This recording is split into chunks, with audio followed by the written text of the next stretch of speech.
hay ausencias que no hacen ruido, pero lo cambian todo. El plato que ya no se llena, la cama vacía cuando dormimos acompañados, los pasos, creo que es de lo más difícil que dejamos de escuchar.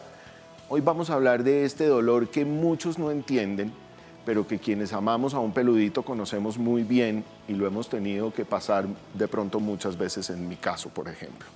Nos acompaña la doctora Daniela Sánchez, ella es psicóloga, para ayudarnos a transitar por este duelo sin culpas, con amor, con un proceso profesional y con un entendimiento de todo lo que esto implica. Doctora Daniela, bienvenida a Mascoticas, un placer tenerte con nosotros. Muchas gracias a ustedes por la invitación. Yo me imagino que cada vez se ha vuelto más importante el duelo de las mascotas. Yo me imagino que en los últimos años esto ha venido empezando a tener un protagonismo, digamos, un poco más fuerte. ¿Qué está pasando hoy con el mundo exterior y el duelo de las mascotas? ¿Qué ves? Bueno, digamos que inicialmente, como tú dices, esto ha venido cambiando a lo largo del tiempo, ¿no? Porque antes, pues, la mascota era solo eso, como la mascota, el animal que estaba aquí en la casa, pero digamos que no había un vínculo adicional. Resulta que con el tiempo esto se ha venido transformando, entonces desarrollamos otra clase de vínculos mucho más cercanos, en donde ya no es solo una mascota. A veces ya lo llamo mi hijo, mi hermano, mi animal de compañía emocional. Eso hace que se genere un vínculo totalmente diferente y entonces que la pérdida también se entienda de una manera muy diferente. Porque es muy distinto perder un vínculo que es distante a perder un vínculo que ya es muy cercano a ti.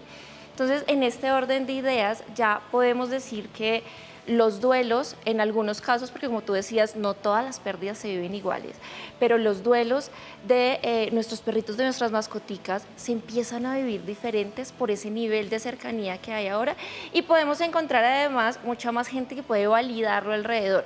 En algunos casos todavía sigue siendo un tema que cuesta o que puede ser invisibilizado o invalidado, pero cada vez son más las personas que pueden entender una pérdida de estas.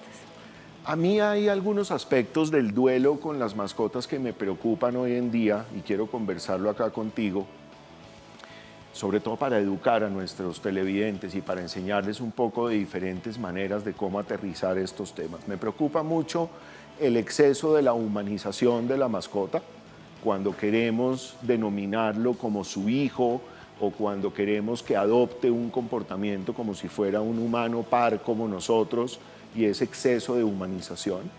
Y me preocupa mucho lo que pasa después en un duelo con ese exceso de humanización, y es que no quiero volver a tener esta experiencia nunca más y no quiero volver a tener una mascota nunca más. ¿Cómo me puedes ayudar desde el punto de vista profesional a mandar un mensaje a nuestra audiencia, a nuestros televidentes, frente a esos dos extremos? Porque ambos nos hacen mucho daño. Claro que sí, y aquí algo que primero debemos entender es que a los seres humanos históricamente nos han enseñado a evitar sentirnos mal, nos han enseñado a evitar el dolor, y un proceso de duelo es doloroso y siempre será doloroso, ¿sí? Claro, como decíamos ahorita, dependiendo de yo cómo forme el vínculo, el dolor puede ser o percibirse diferente, ¿sí? En este tema de la humanización, claro, digamos que en la teoría existen, digamos que muchas cosas a favor o en contra de ello, pero más allá de si lo humanizamos o no lo humanizamos, ¿sí? Es entender que no porque me dolió perderlo significa que tengo que cerrarme la puerta a no volver a querer a alguien más, ¿sí? Llámese una persona, llámese un animal, ¿sí? Como quise antes a mi mascota. Porque entonces ahí lo que estoy haciendo es evitar el dolor, que eso es algo inexistente en la vida del ser humano, porque la vida del ser humano, por muchas circunstancias y en muchas situaciones, va a atravesar por dolor. Y de golpe, el que yo pueda permitirme nuevamente abrirle las puertas a una nueva mascota, ¿sí? Y a establecer un nuevo vínculo, me va a ayudar justamente a entender la transformación del vínculo que ya no está, ¿sí? Y el poder entonces volver a conectar con eso que tú decías, esas actividades que se vuelven como tan simbólicas como el plato de comida, el que me mueva la cola apenas yo llego de trabajar después de un día cansado, el que si estoy estresada, entonces yo lo consiento y cuando lo consiento, entonces logro sentirme más tranquila. ¿Por qué me voy a perder de eso por no sentir dolor? Claro. Al final es algo que sería inevitable también en otro momento. Ayudemos ahora a entender cómo hacer esa transición. Entonces, ¿cómo podemos hacer la transición? Entonces, tenemos que entender que un proceso de duelo no es como una escalera en la que yo primero estoy en la negación y entonces luego estoy en la rabia y luego estoy en la tristeza. No funciona tanto así, sino que hay múltiples emociones por las cuales yo puedo pasar cuando estoy en un proceso de duelo. Entonces, claro, está la frustración, está la impotencia, está la rabia, está el miedo, ¿sí? Está la ansiedad. Eso que tú decías como... ¿será que yo sí me doy la oportunidad otra vez de abrir las puertas a alguien más? Entonces, lo primero que debemos entender es que todas estas emociones que se presentan son válidas y debemos darles un espacio para poderlas transitar y gestionar. ¿Cómo las transitamos y las gestionando? Primero, dándoles un nombre. Esto se llama tristeza, esto se llama dolor, esto se llama rabia, ¿sí? ¿Por qué pasan? Porque perdí a alguien que era importante para mí, ¿sí? Porque no pude hacer nada diferente. Pero espere, yo sí quiero que vayamos transitando por esas emociones un poco uno a una. ¿Cómo diferenciamos o cómo asociamos correctamente esos sentimientos con la identificación de esas emociones? Ok, listo. Entonces, por ejemplo, cuando aparece la tristeza, ¿sí? La tristeza es una emoción que está dada para anunciarnos que hemos perdido algo que es, digamos, que es importante, ¿sí? Entonces, cuando perdemos algo que es importante, es natural que la tristeza aparezca porque te dice, hey, perdimos algo que era importante. La rabia, ¿cuándo aparece? Cuando percibo algo como injusto. ¿Qué quiere decir algo como injusto? Pues es que nadie va a querer perder a alguien o algo que es importante para uno. Entonces, claro, el momento que deja de estar, para mí es injusto. Entonces, tiene sentido que aparezca la rabia. La impotencia, porque a veces hay situaciones en las que no tenemos opciones diferentes, nos toca tomar decisiones dolorosas, por ejemplo, ¿sí?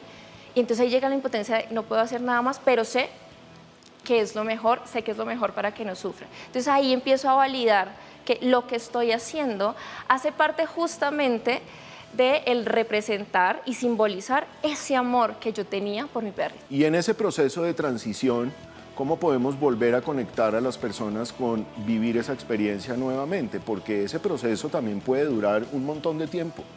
Claro, digamos que cada proceso de duelo es individual y digamos que no hay algo que nos diga que hay un tiempo específico el cual debe durar el duelo, ¿sí? Pero sí es importante que nos demos cuenta qué tanto es el nivel de afectación que este duelo nos está generando. Entonces, si yo veo que yo no estoy logrando comer, que no estoy logrando dormir, que no estoy logrando trabajar, ahí es donde debo prestar atención. ¿Y qué puedo hacer entonces para transitar esto? Por ejemplo, puedo hacer cosas que me lleven a ayudar a despedir y a transitar ese dolor que estoy sintiendo por la pérdida de mi mascota. ¿Cómo lo puedo hacer? Lo puedo hacer a través de una carta, lo puedo hacer a través de sembrar un arbolito o tener una planta en mi casa que represente ese vínculo que yo tenía. Lo puedo hacer también conectando con esas actividades que yo hacía con mi mascota y que me disfrutaba y eran importantes para mí, que claro, en un primer momento van a ser dolorosas, pero luego yo puedo empezar a resignificarlas y entender que esa es la forma en la que yo vuelvo a conectar con ese vínculo que físicamente puede que ya no exista, pero no es que desaparezca porque ese amor continúa estando allí. Ay, doctora, muchas gracias por ayudarnos a transitar sobre este duelo, ayudarnos a entender todo este proceso. Creo que es un tema de mucho análisis, de mucho autoanálisis y de la manera de cómo nos vemos y nos identificamos con estas mascotas que se vuelven tan especiales en nuestras vidas. Yo me he vuelto fuerte, les soy sincero. Me he vuelto fuerte porque me ha tocado ya vivirlo muchas veces y me ha tocado tomar decisiones muy fuertes con mis mascotas y eso me ha vuelto cada vez más consciente de que las situaciones hay que enfrentarlas. Pero cada vez que me tengo que enfrentar en ayudar a alguien más, como me pasó con Paula, y ayudar a transitar sobre ese proceso, sí se ve uno muy afectado de todo lo que está sucediendo por fuera, porque el vínculo es gigante. Claro que sí, es que se convierten en seres muy importantes para nosotros porque muchas veces son nuestra principal fuente de conexión emocional. Entonces, perder esa fuente es difícil, pero no quiere decir que nunca la podamos volver a reconstruir, no quiere decir que nunca lo podamos volver a vivir.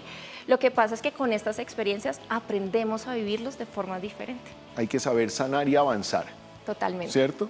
Vamos a retomar acá el tema que estamos hablando sobre el duelo y la manera de cómo debemos manejar estas diferentes situaciones, y quiero tocar un tema con ustedes muy importante, y es cómo le enseñamos a nuestros hijos o a los hijos de nuestros familiares y de personas cercanas a darle la oportunidad a la llegada de un segundo animalito después de un duelo. Doctora, mire que yo veo familias un montón para mi asesoría comportamental y siempre nos encontramos con que los adultos quieren tomar las decisiones por los niños y el adulto quiere comportarse como un adulto de 1934 y dice, no, yo no quiero más animales de compañía en la casa, entonces que se frieguen los niños. ¿Cómo manejamos ese equilibrio pues, para que los niños no sean los damnificados de esa posibilidad de crecimiento con un animal de compañía?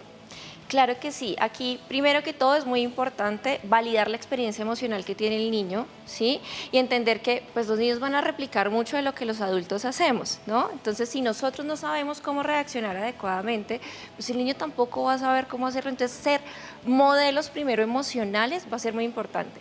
Lo segundo es también entender lo que representa el vínculo de la mascota con el niño, ¿sí? Que puede ser muy diferente al vínculo de la mascota con el adulto, porque el perro es el que cuando yo llego al colegio juega conmigo, me recibe emocionado, brinca, sale al parque y corre, le puedo lanzar la pelota, puedo tener dinámicas que de pronto en el día a día y en las dinámicas que tenemos actualmente en las familias muchos de los padres no podríamos cubrir, ¿sí? Y es esa compañía, estar con ellos, no solamente físicamente, sino emocionalmente, porque muchas de nuestras mascotas son apoyos emocionales para nuestros chiquitines. Entonces, no negarnos a la oportunidad, pero sí entender el proceso, tampoco forzarlo, sino entender cuándo estamos listos para recibir, ¿sí? Y hacer todo un proceso también para recibirlo de manera adecuada, entendiendo que una nueva mascota no reemplaza a la anterior, sino que viene justamente a simbolizar ese vínculo y a formar un nuevo vínculo muy importante para ellos.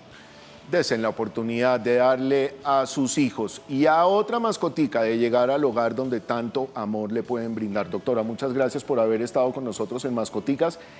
Valoro inmensamente la información que nos dio hoy para ayudar a nuestros televidentes.